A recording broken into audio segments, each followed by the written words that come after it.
자, 수업 시작하도록 하겠습니다. 앞에 얘기가 조금 길어져서 좀 늦어졌어요. 그래서 이번 시간은 조금 빨리 진행을 하도록 하겠습니다.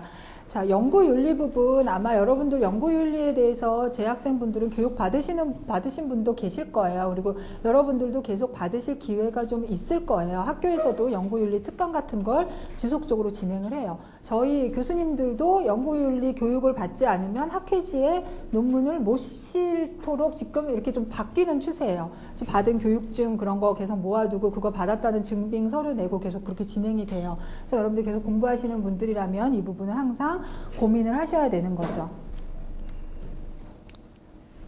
자, 다른 사람 아이디어 이런 거 뭐 당연한 거죠. 글뿐만 아니라 아이디어도 도용하면 안 되고요. 그다음에 특히 상처받기 쉬운 집단. 그러니까 저희 아동 가족은 무조건 연구윤리에 안 걸리는 부분이 없어요. 항상 조심해야 돼요. 늘 아동 자체가 취약 집단이기 때문에 그 아이에 대한 자료를 수집하기 위해서는 부모의 동의를 받아야 되고, 왜냐면 아이 자체가 본인이 이게 좋은 건지 나쁜 건지 판단을 못 하잖아요. 그래서 그런 집단을 대상으로 할 때는 항상 주의를 해야 된다는 거죠. 그래서 과거에 영어 논문을 보면은 연구 대상을 서브젝트라고 썼어요. 그러니까 피험자라고 썼는데 이제는 아니에요. 연구 참여자라고 해요. 자발적인 참여. 그 사람들의 권리를 존중을 하는 거죠. 그래서 이런 식으로 변화했고요. 밑에 있는 내용은 뭐 연구 자료 수집하는 과정에서 의도치 않은 것들이 노출이 되면서 뭔가 피해가 갔던 그런 사례들이 발생을 하면서 연구 윤리에 대한 강조가 시작됐다라는 그런 내용들입니다. 그 다음에 연구윤리를 위해서 항상 노력을 해야 돼요. 그래서 학교, 기관별로 연구윤리, 연구심의위원회가 있어요. 저희 학교도 있어요. 그래서 아직은 학생들의 석사 논문까지는 리뷰를 하지 않아요. 근데 교수님들은 논문을 이제 학회지에 내기 전에 자료 수집하는 과정에서 이 IRB에 제출을 해요. 그래서 내가 자료 수집을 하는 이 과정에 혹시 연구 대상자에게 피해가 가는 부분이 있는지 없는지 전문가들이 검토해 주세요 해요. 그래서 저희 분야는 아이를 대상으로 하게 아이 대상, 장애인 대상, 무슨 취약계층 대상은 무조건 리뷰를 한번 받아야 돼요. 그리고 특히 국가에서 지원금을 주는 연구재단에 연구계획서를 제출할 때는 이 리뷰를 받았다는 증빙서가 들어가야 돼요. 그래서 이런 절차상의 문제가 없는지를 확인하는 이런 연구심의위원회가 학교마다 다 진행이 되고 있고요. 그래서 윤리적 측면을 심의하고 검토하는 그런 부분들로 구성이 됩니다. 그리고 연구 참여자를 보호하기 위해서는 대상 선발할 때 이제 자발적 참여를 원칙으로 하는 거죠. 잠재적 위험과 피해로부터도 당연히 보호해야 되고요. 서면 동의 받아야 되고요. 비밀 유지해줘야 되고요. 그래서 제가 수업 시간에 예를 들어서 지금 여러분들이 제 수업을 듣고 있어요. 한 학기 동안. 그런데 여기서 질문지를 준다든지 무슨 면접에 참여하라고 했을 때는 이것도 자발적 참여가 아닐 수가 있는 거예요. 왜냐면 저는 학점을 주는 교수님이고 그러면 학생이잖아요. 그럼 내가 참여 안 했을 때 혹시 교수님이 나한테 불이익을 주지 않을까라는 생각을 가지고 학생들이 원치 않지만 참여를 할 수도 있는 거라는 거예요. 그래서 그런 절차 자체도 윤리적으로 맞는 절차가 아니다라고 얘기를 하는 거죠. 자발적으로. 그래서 보통 이렇게 수업 시간에 자료들 많이 수집을 해요. 특히 심리학과가 있는 대형 학교에서 대형 강의 같은 경우는 여기서 많이 수집을 하는데 그럴 때 어떻게 해요?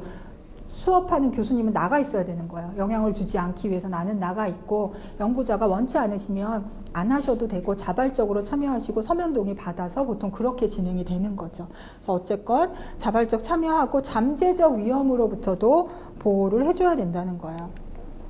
그래서 특히 심리학 실험에서는 거짓 요소를 넣은 실험들이 꽤 많아요. 약간의 속이는 거죠. 약간을 속이면서 이 사람이 어떤 반응을 하는지를 살펴본 그런 연구들이 굉장히 많았어요. 근데 이런 것들이 결국 그 연구 참여자에게 스트레스를 주고 어떤 잠재적인 피해가 갈 수 있기 때문에 이런 거짓 요소도 사용할 때 유의를 해야 된다는 거죠. 근데 연구를 위해서는 어쩔 수 없이 거짓 요소가 들어갈 수는 있는데 그랬을 때는 어떻게 해요? 끝나고 나서 사실대로 얘기를 해줘야 되는 거죠. 그래서 그 부분에 대해서 나와 있는 이게 아마 EBS 자료인데요. 아마 보신 분들 많으실 거예요. 인간의 도덕성에 대한 가장 고통스러운 화두 하나를 던져놓은 사람입니다. 1961년 그는 신문에 모집 공고문을 내 자신의 실험에서 교사 역할을 해줄 사람을 모으라고 광고했습니다.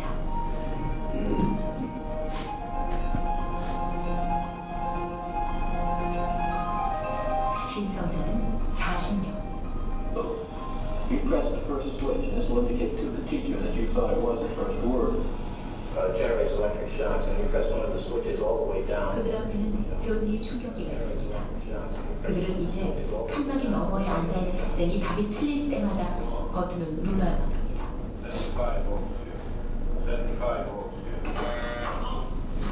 버튼은 1단계에서 10단계가 있고 누를 때마다 고통이 더해집니다.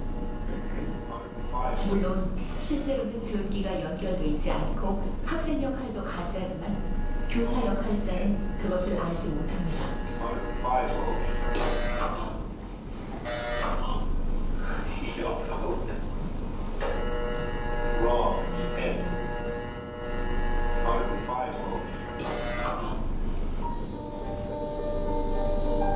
실험을 시작하기 전 스테이니 밀그램은 대규모 설문조사를 합니다. 만약 누군가 당신에게 비인간적인 행위를 요구했을 때 당신은 따르겠는가? 92%가 그럴 수 없다고 대답했습니다. 설문조사를 마친 밀그램은 이 실험에서 고작해야 0.1%가 버튼을 누른 거라고 예측을 합니다. 그러나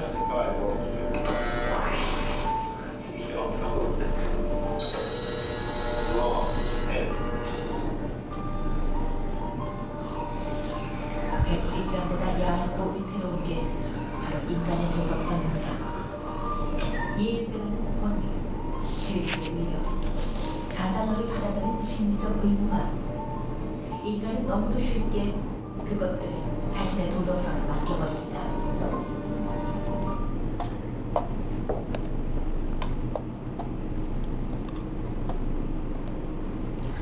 아마 보신 분들 많으시죠? 그래서 거짓 요소가 들어간 실험이었어요. 근데 그 피험자들이 나중에 굉장히 고통을 많이 받고 자기가 그만큼 전기 충격을 줬다라는 그런 내용이. 그다음에 앞에서도 뭐예요? 질문지 조사에서는 0.2%가만 그런다라고 했죠. 그러니까 사회적 바람직성으로 조사 연구에서는 많이 응답들을 하세요. 근데 이런 실험 연구에서는 사실 그게 조금 더 명확하게 내용이 드러나기 때문에 실험 연구를 선호를 해요. 실험 연구라는 거는 여러 가지가 다 통제되어 있기 때문에 거기서 결과가 제대로 나오면 원인과 결과를 명확하게 밝힐 수는 있으나 그 실험을 설계하기 위해서는 뭔가 이런 비윤리적인 요소가 들어갈 수도 있기 때문에 항상 연구를 계획하는, 설계하는 사람은 유의를 해야 된다는 거죠. 그 부분이 이제 연구 윤리랑 연관이 되는 부분들입니다. 그래서 조금 더 이렇게 저희 아동가족이나 심리상담 쪽하고 연결을 해서 보면은 실험 연구에서 보통 실험 집단, 통제 집단 이렇게 나눠서 어떤 프로그램 같은 거 돌리는 경우가 많아요. 그쵸? 그래서 이렇게 했을 때 보통은 저희 쪽 같은 경우는 이로운 프로그램을 아이들한테 실시를 해요. 그래서 이 이로운 프로그램이 어떤 효과가 있는지를 보는 논문들을 많이 쓴단 말이에요. 근데 끝나고 났을 때 이로운 처치를 받지 않은 통제 집단에게도 나중에 이로운 처치를 해주는 것까지가 연구 윤리에 해당이 된다는 거예요. 꼭 나쁜 해를 주는 것만 막는 게 아니라 이쪽 집단에 이로운 걸 했으면 저쪽 집단에도 이로운 걸 해주는 처치까지 연구자가 고민을 하면서 설계를 해야 된다는 거죠. 그래서 유능성 프로그램이나 사회성 증진 프로그램을 실시한 후에 통제 집단 아이들은 따로 연구가 끝난 이후에 따로 걔네들한테도 그런 프로그램을 실시해보는 절차까지 보통 진행을 해요. 그게 이제 통제 집단에 대한 배려인 거죠. 자, 이게 이제 설계하는 과정에서 연구 윤리였다면 결과 보고하는 과정에서 표절, 그 다음에 아이디어, 도용, 바꾸어 표현하기 이런 것들 다 유의하시면서 써야 되는 거예요. 근데 기존 연구를 선행 연구를 토대로 논문을 쓰기 때문에 처음에 공부할 때는 당연히 읽고 베낄 수밖에 없죠. 그쵸? 외국 논문을 읽어서 번역하는 과정도 어쨌건 베끼는 거고, 베껴 놓고 나서 그게 우선은 가지고 읽고 공부하는 그 과정에서는 어쩔 수가 없어요. 근데 이게 내 논문으로 다시 들어올 때는 바뀌어야 되는 건 거죠. 표절이 이루어지지 않도록 내 말로 다 바꾸어서, 말을 바꾸더라도 그 원저자의 아이디어가 들어가 있다면 그거는 그 사람의 글인 거예요. 인용 표시 정확하게 하고. 그래서 논문을 쓰는 과정에 계속 시간 얘기를 해요. 여러분들 시간이 되는지 여건이 되는지를 항상 고민을 하라는 게, 자료 수집했다고 끝나는 게 아니라 글을 다듬는 것도 한 학기 이상은 사실은 걸려요. 처음에는 처음에는 그냥 다 기존 이론적 배경 같은 거 다 이렇게 뚜닥뚜닥뚜닥 다 베껴 넣죠. 그쵸? 그 다음에 내가 생각한 논리적 흐름으로 글을 다시 재조직하고 그러면서 글을 바꾸고 이러는 게 한 학기 이상은 걸리기 때문에 내가 쓰는 그 과정에 대해서 내가 그만큼 시간을 투자할 수 있는지를 고민을 하셔야 돼요. 그리고 요새는 이런 거 검증하는 프로그램들이 많아요. 넣으면은 내게 기존의 뭐와 어느 정도 일치한다는 게 나와요. 여러분들 과제 제출하시죠? 우리 강의실에 아직 신입생들은 안 해보셨겠지만 수업 듣고 과제 제출하면 거기도 떠요. 누구의 보고서와 누구의 보고서가 20몇 % 유사함. 근데 그 20 몇 %는 그 있잖아요. 제목하고 이걸 같은 글자체로 쓰시면 보통 그 정도는 나와요. 그러니까 우선 형식적인 게 얼마나 같은지를 얘가 잡아내고 그 다음에 문장 같은 게 같은지를 그 퍼센테이지가 높으면 교수님들이 이제 같이 열어보면 어머 얘가 얘 걸 베꼈네? 서로 베꼈네? 이제 그게 나오는 거죠. 그래서 요새는 워낙 시스템이 잘 돼 있기 때문에 여러분들이 그냥 뭘 베낀다라는 생각은 하시지 말고 처음 여러분이 여러 선행 연구를 읽으면서 공부할 때는 어쩔 수 없어요. 베껴야죠. 이걸 정리를 요약하기 전에 이렇게 그 쉽게 베끼시는 건 상관이 없는데 그 본인이 축적한 그 데이터베이스를 가지고 내 논문으로 글을 끌어다 쓸 때는 내 글로 바꿔야 된다라고 생각을 하셔야 돼요. 근데 그 과정이 아무리 글을 잘 쓰는 사람도 한 번에는 안 돼요. 계속 고쳐야 돼요. 계속. 고치다 보면은 이제 그게 내 글로 완성이 되는 거죠. 그래서 이런 결과 보고에서도 연구윤리 고민을 하셔야 되고요. 자, 이제 좀 더 구체적으로 아까 연구 주제 얘기했었는데 변인 선정하는 내용까지 가겠습니다. 아까 주제 선정하는 부분에서 하나하나 그 영향을 주는 내용들을 이제 논문에서는 변인이라고 얘기를 해요. 우리가 일반적으로 뭐 개념, 구인 이런 말들을 써요. 그쵸? 개념이 뭐 특수하고 구체적인 사상들로부터 일반화를 통해 형성된 뭐 추상화된 생각의 표현 뭐 이렇게도 연구자가 얘기를 했고요. 구인은 뭐 개념 중 하나인데 연구자들이 과학적 연구를 위해서 만들어낸 용어라는 거죠. 그렇게도 해요. 그래서 저희 분야에서는 탄력성이라는 말이 최근에 나온 말이에요. 아주 최근은 아니지만 어쨌건 많이 연구가 되는 분야인데 뭐냐면 보통 일반적으로 어때요? 환경이 나쁘고 뭐 부모 양육 행동이 나쁘고 그러면 아이의 나타나는 결과가 당연히 나쁘잖아요. 그쵸? 그래서 부모가 체벌을 많이 하고 뭐 어쩌고저쩌고 그러면 아이의 공격성이 높고 문제 행동이 높고 이렇게 일반적인 그런 결과들이에요. 그런데 그런 연구들을 쭉 다시 살펴봤더니 개 중에는 그렇게 나타나지 않는 연구들이 있더라는 거예요. 아이가 어려운 환경인데 일반적으로 보면 어려운 환경이에요. 어려운 환경인데 얘의 결과가 좋은 아이들이 있는 거예요. 얘는 뭐냐? 얘가 가진 뭔가 좋은 특성이 있느냐? 얘를 도와주는 뭔가 좋은 집단이 있느냐? 이런 거에 연구자들이 관심을 갖기 시작을 했던 거죠. 그래서 봤더니 얘 자체가 굉장히 뭔가 내적인 힘이 강한 아이인 거예요. 힘이 강하다든지 얘를 도와주는 집단이 있는 거예요. 친구 집단이 굉장히 우호적이라든지 그 당시에 얘를 도와주는 선생님이 굉장히 우호적이라든지 이런 집단이 있는 거죠. 그래서 보호 요인이라고 얘기를 해요. 얘가 위험한 상황에 있는데 얘를 도와주는 보호 요인이 뭔가가 있는 애들은 일반적으로 나쁜 환경에서 나쁜 결과가 나오는 게 아니라 뭔가 다른 결과가 나오더라. 그거를 이제 아이들의 탄력성이라고 얘기를 하는 거예요. 이거는 영어로는 레질리언스라고 얘기를 하는데 번역할 때 탄력성이라고 얘기를 하는 분들 있고 뭐 적응 유연성이라고 얘기를 하는 경우도 있어요. 그래서 인간이 아무리 어려운 환경에 있어도 뭔가 긍정적으로 적응하는 특히 아이들 같은 경우에 그런 모습들을 보이더라. 그래서 이게 새로 나온 개념인 거예요. 저희 구인인 거예요. 저희 분야에서는. 근데 이런 거 두 개 다 합쳐서 어쨌건 이제 연구 우리 주제 잡는 부분에서 모두 다 변인이라고 얘기를 해요. 변인이라고 얘기를 하는 거는 수치를 부여한다는 뜻이에요. 아까도 제가 신입생분들 1집단, 재학생분들 2집단 이렇게 해서 두 집단의 차이를 볼 거예요 그랬잖아요. 우리가 이렇게 나와 있는 사회 현상들을 자료 수집을 통해서 수치로 부여하는 게 변인이 되는 거예요. 그래서 서로 다른 값이 부여가 되고요. 어떤 값을 부여할 수 있다는 것, 즉 측정할 수 있다는 점인 거예요. 그래서 명명척도, 서열척도, 동간척도, 비율척도 이런 얘기들이 나와요. 그래서 통계랑 조금 연관해서 얘기를 하시면 명명척도는 명칭으로 구분이 되는 거예요. 남자, 여자. 이게 명명척도인 거예요. 그쵸? 서열척도는 순서예요. 랭킹이에요. 그래서 1, 2, 3, 4, 5, 6, 7, 8 순서를 주는데 그 서열 간의 간격이 동일한지는 몰라요. 간격이 동일하다는 가정까지는 할 수가 없어요. 세 번째, 동간 척도부터는 간격이 동일하다고 봐요. 우리가 흔히 받는 질문지에서 1부터 5점까지 점수돼서 자주 그런다, 가끔 그런다, 보통이다 이렇게 돼 있는 척도 있죠. 리커트 척도. 그걸 이제 동간 척도라고 얘기해요. 간격이 동일하다고 가정한 요 동간 척도부터 우리 통계 분석이 가능해요. 일반적인 분석이 가능해요. 비율 척도 같은 경우는 키, 몸무게, 절대 0점이 있는 거. 그거를 이제 비율 척도라고 얘기해요. 그래서 일반적으로는 동간 척도부터 이제 분석을 할 수가 있는 거죠. 그래서 이렇게 우리가 연구 논문에서 정한 변인들을 자료 수집을 해서 그게 다 수치화가 돼야 되는 거예요. 그래야 분석을 할 수가 있으니까. 그래서 그런 값들을 변인이라고 얘기를 한다는 거죠. 그래서 성도 아까 얘기했듯이 남자, 여자, 남자 1번, 여자 2번. 남자 1번, 여자 0번. 이건 부여하기 나름이에요. 이렇게 수치로 부여할 수가 있고, 연령도. 연령별로 수치를 줄 수도 있고 연령을 범위로 나눌 수 있죠. 0세부터 10세까지 1집단, 10세부터 20대까지 2집단 이렇게 번호를 부여할 수가 있는 거예요. 사회경제적 수준도 뭐 상중하 이렇게 나누면서 1, 2, 3 이렇게 수치를 부여하고요. 지능 당연히 수치로 나오겠죠. 학업 성취도 성적 같은 경우도 당연히 점수로 나오죠. 수치로 나오잖아요. 애착 같은 경우도 애착 유형별로 점수를 주는 거예요. 그래서 그렇게 코딩이 되고 점수화가 돼야 우리가 양적 통계의 분석을 할 수가 있는 거예요. 그래서 어쨌건 앞에서 얘기한 그런 다양한 학문적인 개념과 구인들을 이제 연구로 가져왔을 때는 다 변인이라고 얘기를 하고요. 이런 변인들의 종류가 여러 개인 거를 아마 연구 방법 수업 들으신 분들은 많이 들어보셨을 거예요.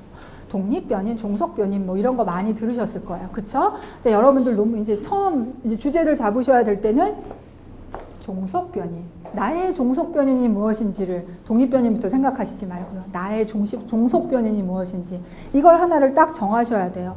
왜냐면 이게 하나 정해져야 이거에 영향을 주는 다른 독립변인들을 추려낼 수가 있는 거예요. 독립변인부터 관심을 가지시는 분들도 가끔 있어요. 모든 문제건 간에 이거는 성차다. 응? 모든 문제건 간에 남녀차다. 모든 문제건 간에 사회경제적 지위의 차이다. 모든 문제건 간에 연령 차이다. 이렇게 가시지 마시고요. 연구를 시작할 때는 종속변인부터 가셔야 되는 거예요. 내가 진짜 관심이 있는 뭔가 궁극적으로 관심이 있는 행동, 결과 이것부터 먼저 잡으셔야 돼요. 그런데 그 변인이 어떤 연구에서는 독립변인으로 가 있기도 해요. 그래서 선행 연구를 찾다 보면 내가 관심 있는 주제가 어떤 연구엔 독립변인이고 어떤 연구엔 종속변인이에요. 근데 그것 중에서 하여간 관심 있는 걸 종속변인으로 잡으신 다음에 그 다음에 영향을 주는 앞에 있는 원인이 되는 변인인 독립변인을 찾으셔야 되는 거죠. 요거 두 개만 나오면 안 헷갈려요. 그쵸? 당연히 이쪽에서 영향을 주는 거 있죠. 그 다음에 다른 변인들이 또 많죠. 그쵸? 우선 이거 먼저 봐야 되겠네요. 독립변인과 종속변인과의 관계에서 분명하게 구분이 안 되는 수도 있어요. 자연과학에서는 뭐 원인과 결과가 명확하지만 우리 쪽에서는 그렇지 않은 수가 있어요. 아동의 키와 몸무게, 뭐가 독립변인이고 뭐가 종속변인이에요. 그냥 관계가 있는 거죠. 그러니까 이 아동의 정서조절 능력과 사회적 유능성, 이것도 뭐가 원인이고 결과인지 명확하게 구분하기 어려워요. 그래서 어떤 연구에서는 정서조절 능력이 종속변인이고 어떤 연구에서는 유능성이 종속변인이기도 해요. 부모의 양육행동과 아동의 기질과의 관계. 이거는 몇십 년간 당연히 이쪽이 독립변인이고 저쪽이 종속변인이라고 여겨져 왔어요. 그런데 아주 최근 이론, 그래도 나름 최근 이론에서는 꼭 그런 것만은 아닌 것 같다. 아이의 기질에 따라서 부모의 양육행동도 충분히 변화할 수 있다.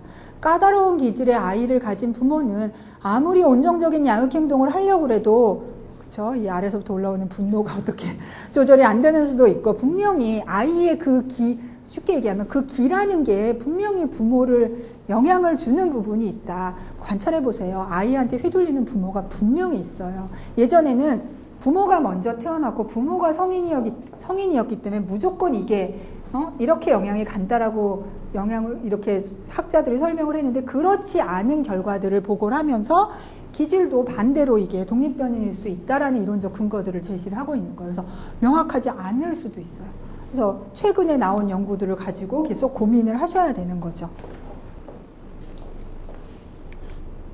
그 다음에 이제 새로운 변이 나와도 중재변인이라고 나와요. 오늘 이제 독립변인, 종속변인, 중재변인, 매개변인, 오염변인, 통제변인 6개 배울 거예요. 그거는 다 알고 가셔야 돼요. 네, 그 명칭만 알고 가세요. 그리고 명칭만 아시고 그 다음에 읽으시면서 자꾸 내가 읽은 이 논문의 종속 변이는 뭐고 독립 변이는 뭐고 혹시 중재나 매개 변이는 뭔지를 자꾸 구분하는 연습을 해보세요. 자, 중재 변이. 연구자가 독립 변인으로는 선택 안 했어요. 하지만 뭔가 독립 변인과 종속 변인과의 관계를 변화시킬 거라고 예상이 되는 거예요. 그렇죠? 그래서 독립 변인 외에 종속 변인에 영향을 줄지 모르는 변이는 당연히 통제를 해야 돼요. 그게 원칙이지만 통제함으로써 무슨 영향을 주는지 모르는 것보다는 연구에 포함시켜 변화 가능성을 밝혀내고자 할 때 중재 변인으로 남겨두기도 해요. 그래서 예로 아이들의 공격성을 측정을 하려고 했더니 내가 종속 변이로 공격성을 잡았어요. 그 중에 독립 변인으로 학급 인원수를 잡았단 말이에요. 아무래도 교실에 애들이 많으면 얘네들의 공격성이 높아지더라. 이렇게 잡은 거예요.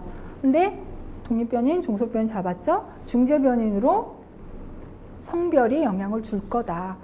인원이 많아지면 공격성에 영향을 주는데 이게 남자아이들한테 더 영향을 많이 주더라라는 거죠. 혹은 뭐예요? 기질. 까다로운 기질. 그러니까 순한 아이들은 애들이 많나 안 많나 별 공격성 행동에 영향을 안 주는데 까다로운 아이들은 그렇지 않더라. 이게 뭔가 변화를 시킬 수 있는 변인이 있을 수가 있다는 거죠. 그래서 이런 거를 중재 변인으로 포함시킬지 아니면 통제를 할지는 결정을 하는 거예요. 성별을 통제하고자 하면은 나중에 다 자료 수집한 다음에 통계 절차에서 성별을 통제를 하면 돼요. 혹은 아예 통계적으로 통제를 하고자 하지 않을 때는 그냥 단일 집단으로 자료 수집을 하면 되는 거예요. 여성만 자료 수집을 하든지 남성만 자료 수집을 하든지 이렇게 하는 것도 방법이에요. 근데 우리가 살아가는 세상에 여자만 사는 집단과 남자만 사는 집단은 없잖아요. 우리의 연구 결과가 어쨌건 또 사회 현상에 기여를 해야 되기 때문에 기본적으로 있는 현상을 인위적으로 딱 이렇게 분리하는 것도 무조건 바람직하다라고는 볼 수가 없어요. 그래서 우선은 자료 수집을 하고 그 현상이 어떻게 되는지를 보고 이게 그렇게 큰 영향을 미치지 않을 때는 통제를 시켜버리고 뭔가 성별이라는 변인이 이 공격성과 그러니까 학급의 인원수와 공격성에 중요한 영향을 미칠 것 같을 때는 중재 변인으로 남겨둬서 논문에서 해석을 하는 거죠. 이러이러하다라고. 그리고 아까 중재 변인하고 관계해서 영향을 주지 않도록 통제를 하는 경우예요. 그래서 보통은 사회 경제적 수준을 많이 통제를 해요. 보통 중산층을 대상으로 연구를 한다든지 이런 식으로 통제를 보통 많이 하는 거죠. 성별 통제, 나이 통제, 뭐 사회 경제적 수준 통제 이런 것들은 통제 변인으로 많이 들어가고요. 그 다음에 매개 변인이라는 것도 있어요. 매개 변인. 뭔가 독립 변인과 종속 변인에 영향을 주는 그 과정 가운데 있는 변인인 거예요. 그래서 개념적, 이론적으로 설명을 해주는 부분이라는 거죠. 그래서 아이들의 학급 인원수가 공격성에 영향을 줄 건데 그 안에 선생님의 감독, 교사의 감독 수준 또는 신체적인 접촉 수준 혹은 유아의 좌절감, 정서 조절 뭐 이런 변인들이 뭔가 그걸 통해서 갈 수 있다라고 가정을 할 수가 있는 변인이 매개 변인이에요. 오염 변인은 독립 변인과 종속 변인 간의 관계에 영향을 행사할지는 모르지만 분리해내기가 어려워요. 측정을 할 수가 없는 부분이에요. 그래서 이 부분은 항상 연구의 제한점으로 언급을 해야 되는 거예요. 모든 걸 다 통제하기는 어려워요.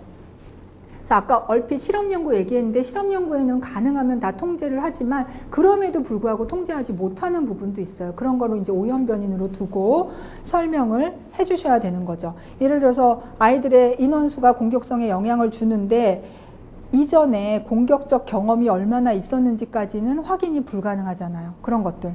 혹은 성별도 바꿀 수는 없는 거잖아요. 그런 것들이 오염 변인으로 남아 있을 수가 있는 거예요. 그래서 지금까지 얘기했던 부분들을 그림으로 표시한 게 이거예요. 그래서 독립 변인, 종속 변인, 그렇죠? 학급당 원화수가 아이들의 공격성에 영향을 줄 거다. 그런데 거기 가운데 연결을 짓는 개념적인 변인으로 뭐 교사의 감독, 신체적 접촉, 아이들 좌절감 이런 것들을 통해서 갈 수도 있을 거다. 그런데 공격적 경험은 오염 변인이라 내가 사전에 어떻게 통제를 할 수가 없기 때문에 요거는 이제 제한점으로 남겨둬야 되는 거고요. 성별과 연령은 통제를 하겠다. 만 5세 아이들의 학급에서 인원수와 공격성과의 관계. 이렇게 하면 이제 요거는 연령이 통제가 되는 거죠. 중산층 아이들을 대상으로 하거나 그러면 통제할 수 있고요. 중재 변인. 뭔가 관계에 영향을 주는 거죠. 근데 요걸 통제할지 중재 변인을 둘지는 결정을 하시는 거예요. 근데 요 중재 변이인가 매개 변이는 나중에 통계 분석으로 여러분들이 얼마든지 이게 매개 효과를 주는 건지 중재 효과를 주는 건지를 확인을 할 수가 있어요. 나중에는. 통계를 배우시고 나면은. 그런데 내가 그렇게까지 고급 통계 안 배웠고 나는 단순하게 보겠다 했을 때는 이런 변인들을 내가 통제를 시킬 건지 뺄 건지 그거를 설계하는 과정에서 미리 고민을 하시면 되는 거예요. 그래서 이 중재와 매개에 대해서 통계적으로 분석한 논문이 이만큼 있어요. 모더레이팅 이펙트, 뭐 미디에이팅 이펙트. 그래서 다 M으로 시작하는데 그게 무슨 소리지? 이거 막 읽으면서 고민을 하던 그런 적이 있었는데 어쨌건 매개는 이론적으로 가는 부분들이에요. 그래서 이론적으로 정해진 그런 내용들 가고 중재는 요것과의 관계를 약화시키거나 강화시키거나 하는 역할을 해요. 그래서 이렇게 변인들을 나눌 수가 있어요. 반두라의 보보 인형 실험은 아마 많이 보셔서 아실 거예요. 아이들이 공격성을 관찰을 통해서도 학습할 수 있다는 그런 내용인데 여기 뒤에를 한번 쫙 읽어보시고요. 여기 뒤에 한번 적어보세요. 뭐가 독립변인이고 종속변인이고 중재변인인지 이걸 쫙 읽어보시고 1분만 드릴게요. 쭉 보세요.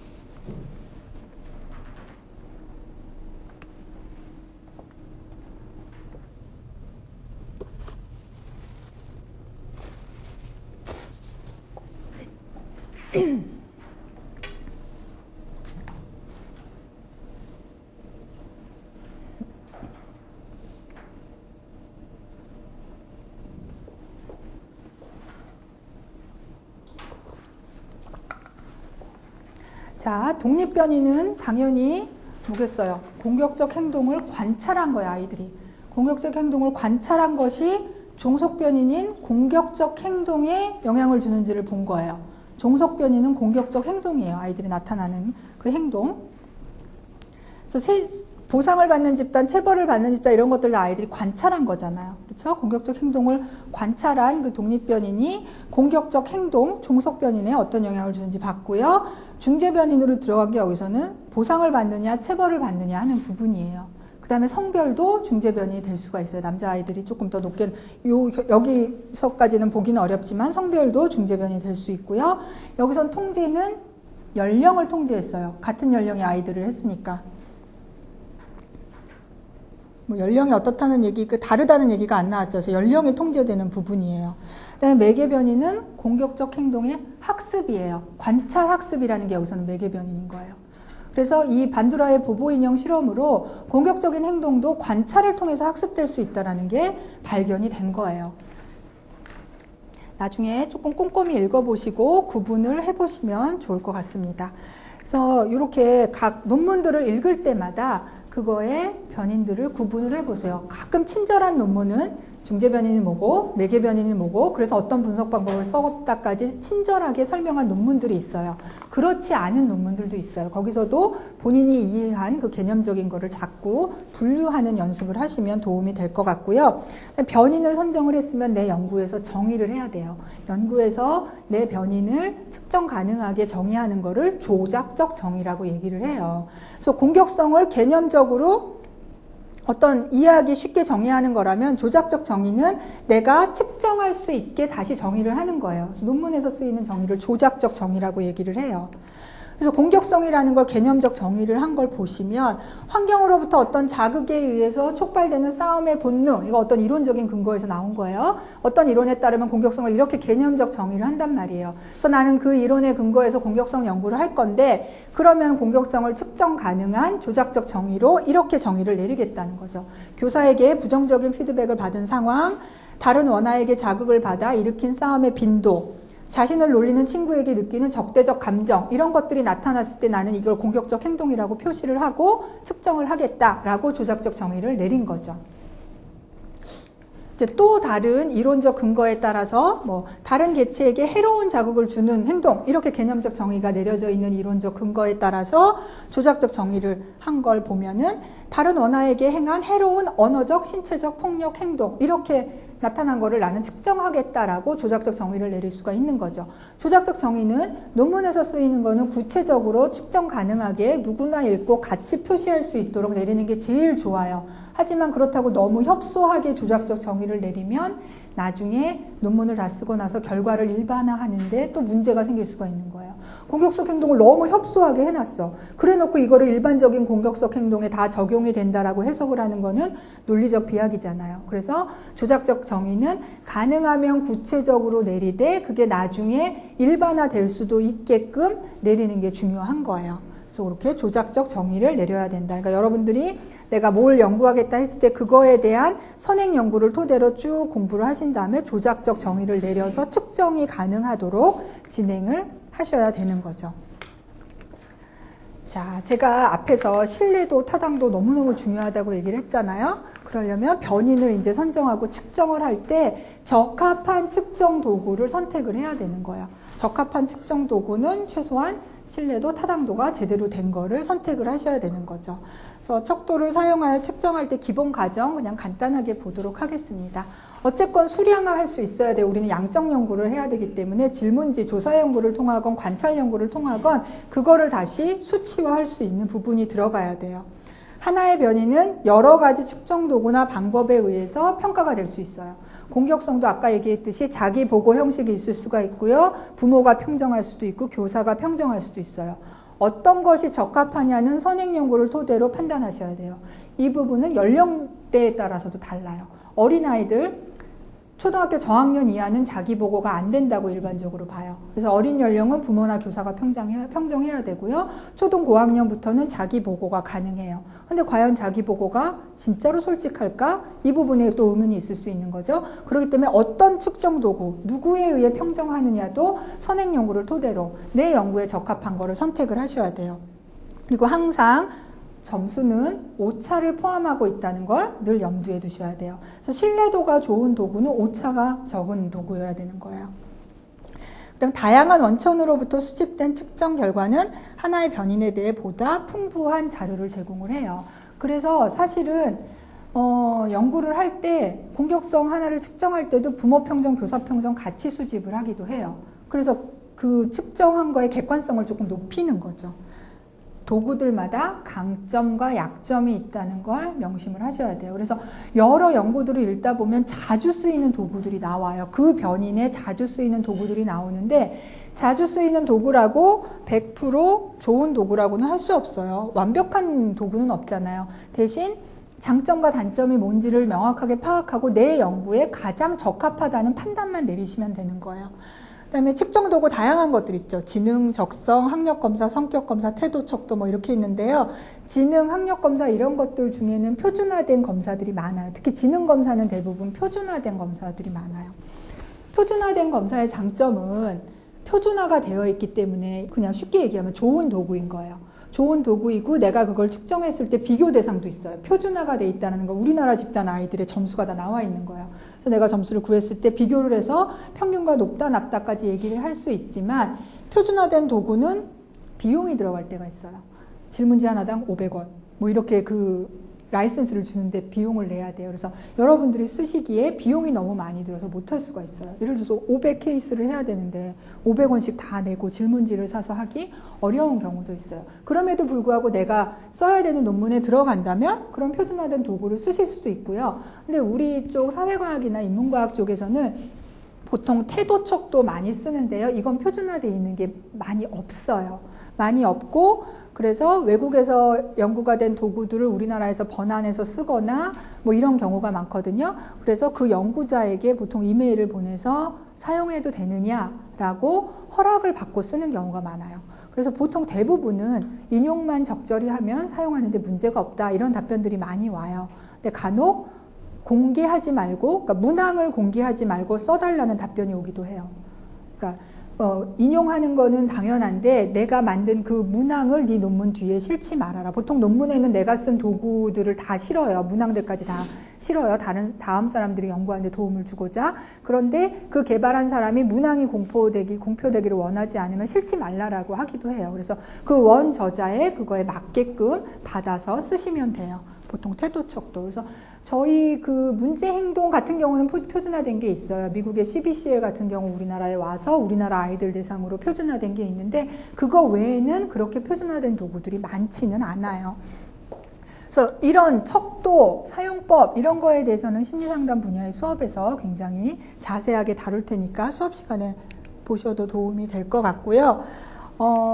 여기서 볼 거는 결국 신뢰도, 타당도 수준이 증거가 얼마나 잘 제시되어 있는지를 봐야 된다는 거예요.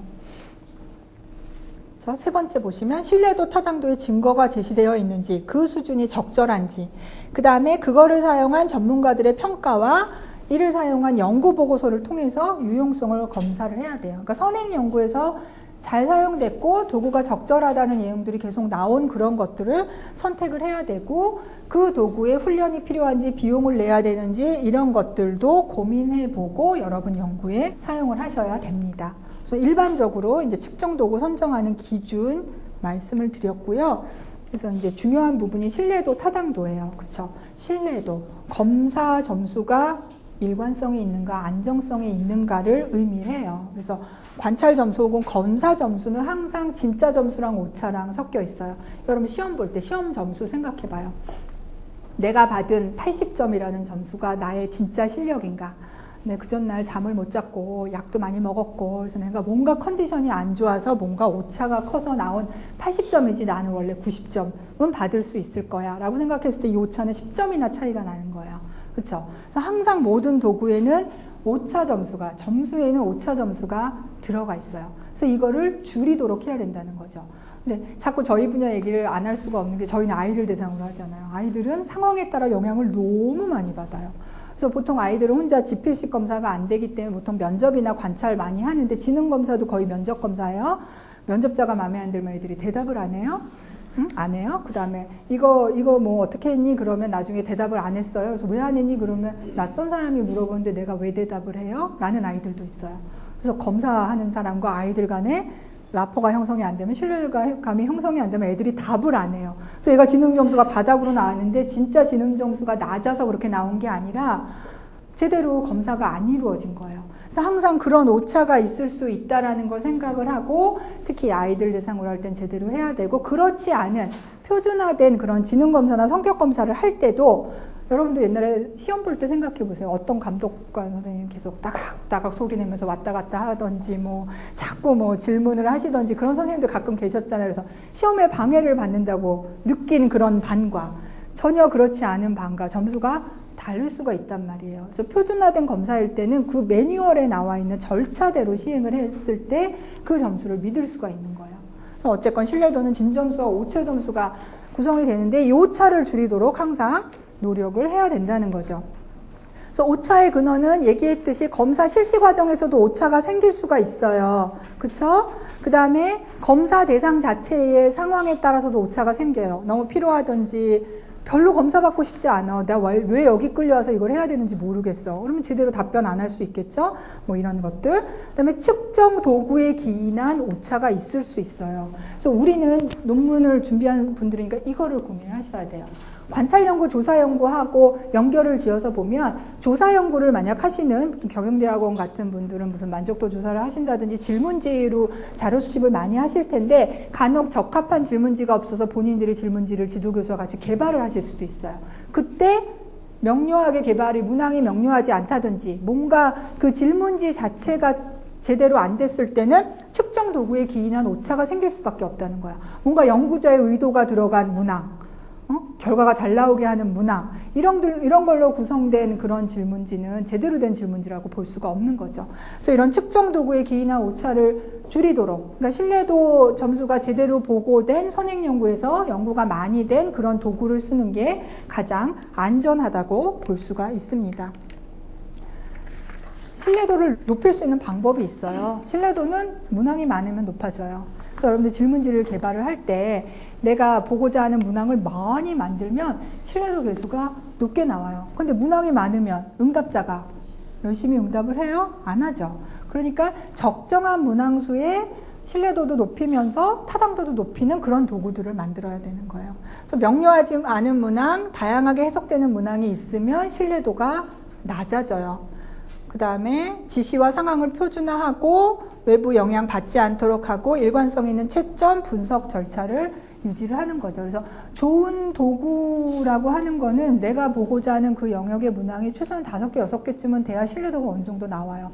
한 문항으로 하나를 측정하는 건 신뢰도를 측정할 수 자체가 없어요. 그래서 어느 정도 문항수가 되어야 신뢰도를 구할 수가 있고요. 신뢰도를 측정하는 방법도 여러 가지가 있어요. 그래서 논문을 읽다 보면 이 도구의 재검사 신뢰도는 뭐고 이런 식으로 나와요. 유형별로 나와요.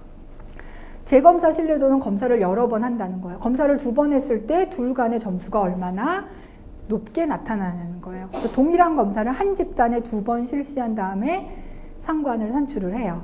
94년도 수능을 2번 본 유일한 해였죠. 혹시 94년에 2번 보신 분들이 여기 계실려나 모르겠는데 2번 본 해였어요. 두 수능 간의 점수 차이가 너무 심했어요. 난이도 조절이 안 된 거죠. 재검사 신뢰도가 낮은 거죠. 한 사람이 시험을 봤는데 점수 차이가 어마어마하게 나온 거예요. 그거는 재검사 신뢰도가 낮다라고, 안정성이 낮다라고 볼 수가 있는 거예요.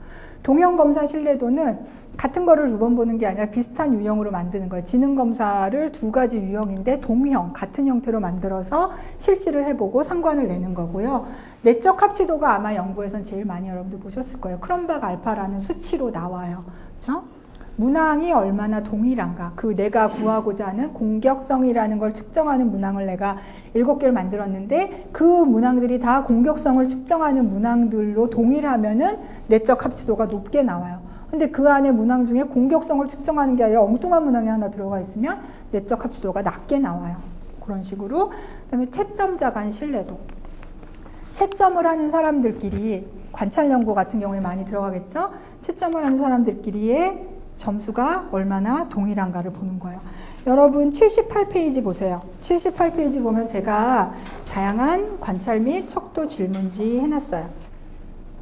제가 동영상 하나 보여드릴 거예요. 소리를 다 죽였어요.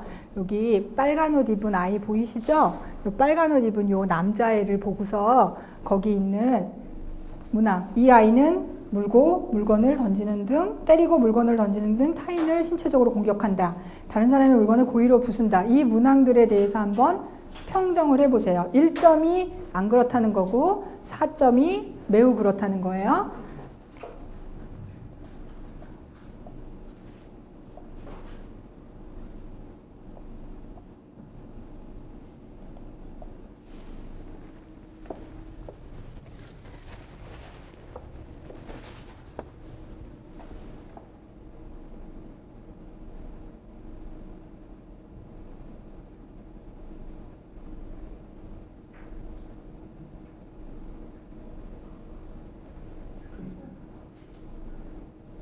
여기까지 한번 평정해 보세요.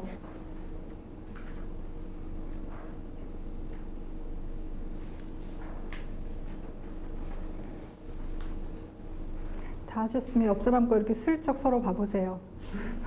아마 똑같이 평정이 되신 분들이 많지 않을 거예요. 4점 척도도 동일하게 평정하기가 어려워요. 이게 채점자 간 신뢰도예요. 그래서 관찰 장면을 보고, 여기 제가 볼륨을 줄인 이유가 나레이션이 나와서 그래요. 이 아이가 얼마나 천방지축이고 나중에 안 다쳤는데도 아픈 척하고 가면서 선생님이 달래주니까 이렇게 씩 웃는 모습까지 잡혔잖아요. 그래서 그거는 좀 그런 편견은 없애고자 볼륨은 낮췄는데, 어쨌건 그 관찰 장면을, 똑같은 장면을 봐도 관찰자에 따라서 평정하는 게 달라지는 부분들이 있단 말이에요. 그래서 실제로 관찰 연구를 할 때는 관찰자들끼리 이걸 맞추고 나가요. 이런 행동을 했을 때 몇 점으로 평정을 하기로 그 평정하는 도구와 장면을 보고 연습을 해서 신뢰도를 맞추고 나가는 거죠. 그래서 그런 노력들이 필요한 거예요. 그 다음에 우리가 타당도 얘기를 하잖아요. 검사가 측정하고자 하는 특성을 얼마나 적절하게 그리고 충실하게 측정을 하느냐예요.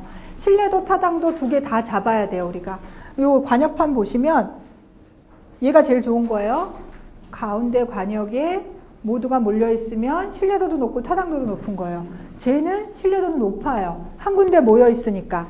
그런데 엉뚱한 데 가서 찍고 있잖아요. 그렇죠. 신뢰도는 높은데 내가 측정하고자 하지 않는 거에 가서 찍혀 있다는 거예요. 항상 이 그림을 기억하시면서 내가 원하는 측정하고자 하는 구인의 가운데 지점에 신뢰도가 높은 문항들로 구성이 된 그런 도구를 선택을 해야 된다. 신뢰도, 타당도가 높은 걸 선택을 해야 되는데 그거 다 어디서 나오냐?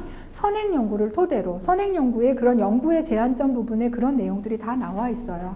그래서 어쨌건 A 연구를 하기 위해서 연구자가 이 도구가 제일 좋다고 선택을 해서 하기는 했는데 연구를 진행하다 보니까 이런 단점들이 있다. 그 다음에 뭐가 나와요? 추후 연구를, 후속 연구를 위한 제언이 나와요. 그래서 다음 연구자는 이런 점을 보완해서 연구를 했으면 좋겠다는 부분이 나온단 말이에요. 그래서 그 부분을 여러분들이 이제 잘 잡으셔서 본인들의 주제로 선정을 하시면 되는 겁니다.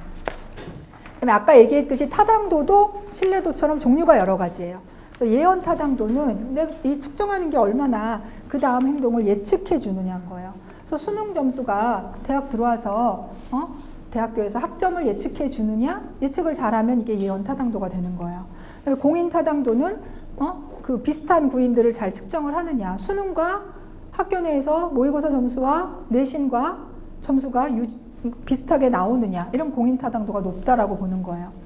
수렴 타당도는 이론적 구인이 같은 것끼리는 정적 상관이 있고요. 이론적 구인이 다른 거는 판별 타당도, 부적 상관이 있다라고 보는 거예요. 그래서 비슷한 구인들을 측정한 도구들을 타당도를 봤을 때는 두 개가 상관이 높게 나오고요. 서로 반대되는 측정을 한다. 예를 들어 사회적 유능성과 공격성을 측정한 도구다. 두 개를 비교했을 때는 상관이 부적으로 나와야 되겠죠. 보통 공격성이 높은 애들이 유능성이 낮게 나오니까. 그래서 그런 것들.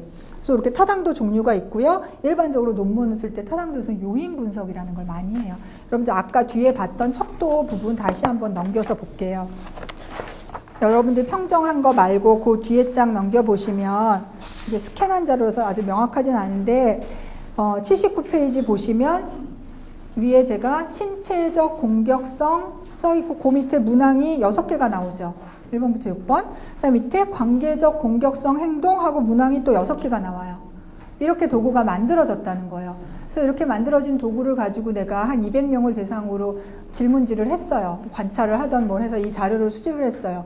가지고 그 자료를 가지고 요인 분석을 돌려서 요거랑 똑같이 요인이 나오면 타당도가 있는 거예요. 그러니까 도구가 원래 만들어졌을 때 요인을 이렇게 나눠놨는데 신체적 공격성 문항에 6개 문항이 들어가는 걸로 요인을 나눠놓고 관계적 공격성 문항에 6개로 묶어놨는데 돌렸더니 같이 묶이더라. 요인 분석을 할 때 요인이 같이 묶이더라. 그러면 내 자료에서도 타당하게 그러니까 제대로 된 도구를 선택을 한 건데 가끔 묶어보면 다르게 묶이는 경우가 있어요. 그거는 뭔가 내 대상이 특이하거나 아니면 원래 도구가 조금 잘못 만들어졌거나 여러 가지 이유가 있을 수가 있는 거예요. 근데 보통은 표준화된 우리 분야에서는 심리상담이나 뭐 교육공학이나 이쪽 분야에서는 표준화된 도구가 그렇게 많지 않기 때문에 본인 연구에서 요인 분석을 한 걸 가지고 도구가 나오거든요. 그래서 그 도구를 가져다가 내가 썼을 때 내 대상에서는 다르게 묶일 수도 있어요. 근데 그 다르게 묶이는 게 타당하면 그렇게 다시 묶어서 도구를 사용하시는 거고 가장 좋은 거는 선행연구와 같이 나오는 게 제일 좋은데 그러지 않을 수도 있다는 거예요. 그래서 어쨌건 요인 분석을 통해서 타당도를 검증을 할 수가 있어요. 그리고 이 요인 분석을 통해서 도구 개발을 할 때 예비조사의 절차로 요인 분석이 들어가는 거예요. 아까 얘기했듯이 선행연구를 토대로 도구가 나왔어요. 근데 표준화된 도구는 아니야. 근데 내 도구에 쓰기 위해서 예비조사로 200명을 대상으로 했더니 요인이 조금 다르게 묶였어요. 근데 잘 검토해 보니까 이 요인으로 가는 게 나을 것 같아. 그럼 나는 이렇게 도구를 수정 보완해서 내 본조사에는 다르게 묶인 요인으로 쓰겠다. 이렇게 사용을 할 수가 있다는 거죠. 그래서 요인 분석이라는 걸 아마 여러분들 읽다 보면은 논문에서 많이 볼 텐데 그게 타당도를 검증하거나 아니면 도구를 개발하는 과정에서 타당도를 살펴보는 그런 통계 분석 방법으로 많이 사용이 돼요. 그 요인 분석하는 절차들은 통계 패키지 프로그램을 보면 나와 있어요. 무슨 개수를 넣고 무슨 개수가 몇 이하 되는 문항들은 버리고 이런 것들이 나와 있어요. 그래서 만약 여러분들 쓰시게 되면 그 부분들을 상세하게 보시면 도움이 될 것 같습니다. 자, 여기 이제 관찰 연구 부분 볼게요. 그래서 이 후반부는 이제 관찰 연구랑 조사 연구를 조금 구체적으로 보여드릴 건데 여러분들 관찰 연구 자료 아까 그 도희라는 남자의 본 것처럼 그런 자료들을 비디오 테이핑을 하시던지 아니면 실제 관찰 현장에 들어가서 자료를 수집하는 게 관찰 연구라고 보시면 돼요. 그래서 관찰 연구의 특성은 아이들을 대상으로 할 때 굉장히 유용해요. 그리고 사회적 상호작용 및 과정을 강조하는 변인에 적합하고요. 겉으로 드러나고 표현되는 행동에 근거하여 자료를 수집하기 때문에 응답자의 편견에 의한 부정확한 응답을 피할 수 있어요. 그러니까 사회적 바람직성으로 답변하는 것을 많이 피할 수 있어요. 그래서 아이들은 어쩔 수 없이 관찰 연구를 해야 되고요. 부모들의 행동에서 너무 가려지는 부분들이 많아서 아까 얘기한 것처럼 모자 상호작용 연구 이런 것들이 많이 진행이 돼요. 그럴 때 관찰 연구를 많이 사용을 하고요. 관찰 연구의 제한점은 복잡한 구인들을 살펴볼 수는 없어요. 내가 관찰하고자 하는 하나만 볼 수가 있는 거예요. 그렇죠? 그다음에 관찰자의 존재가 상황을 변화시키고 대상한테 영향을 줘요. 특히 어린아이들은 영향을 줘요. 그래서 엄밀히 말해서는 관찰자가 있는지 없는지 모르게 관찰을 해야 되는데 그렇게 관찰할 수 있는 상황이 많지 않잖아요. 그렇죠? 그다음에 다른 연구에 비해 상대적으로 시간과 경비가 많이 소요가 돼요. 아까 제가 신뢰도 할 때도 관찰자들끼리 신뢰도도 맞추고 간다고 했잖아요. 그러니까 그거 맞히는 과정, 한 대상이든 뭐 관찰할 때 최소한 2명씩 나가야 된다는 거잖아요. 그래서 500케이스씩 모은다고 생각을 해보세요. 시간과 경비가 어마어마하게 드는 거죠.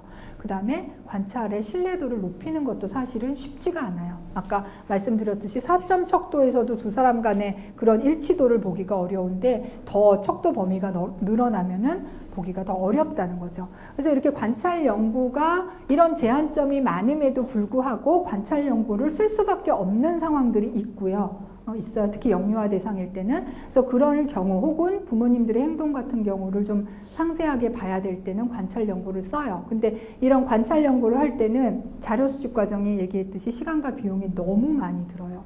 근데 내가 그럼에도 불구하고 이 조사 방법을 쓸 거냐는 선행 연구를 토대로 그다음에 여러분들의 주제와 적합한가를 보고 결정을 하셔야 되는 거죠. 근데 관찰 연구를 하면 분석은 쉬워요. 그 코딩하고 관찰자가 신뢰도 맞추고 일치도 맞추는 게 어렵지. 일단 점수가 나오면 관찰 연구에서는 볼 수 있는 게 몇 개 없어요. 상관을 보거나 이런 식으로 가지고 고급 통계를 보기는 좀 어려워요. 관찰 연구에서는. 그래서 통계 분석은 좀 쉬운 쪽으로 갈 수는 있으나 그 자료 수집하는 과정이 굉장히 방대하다. 이렇게 좀 이해를 하시면 좋겠습니다. 자, 시간이 55분이니까 우리 한 7분 정도만 쉬고 3교시 수업 시작하도록 하겠습니다.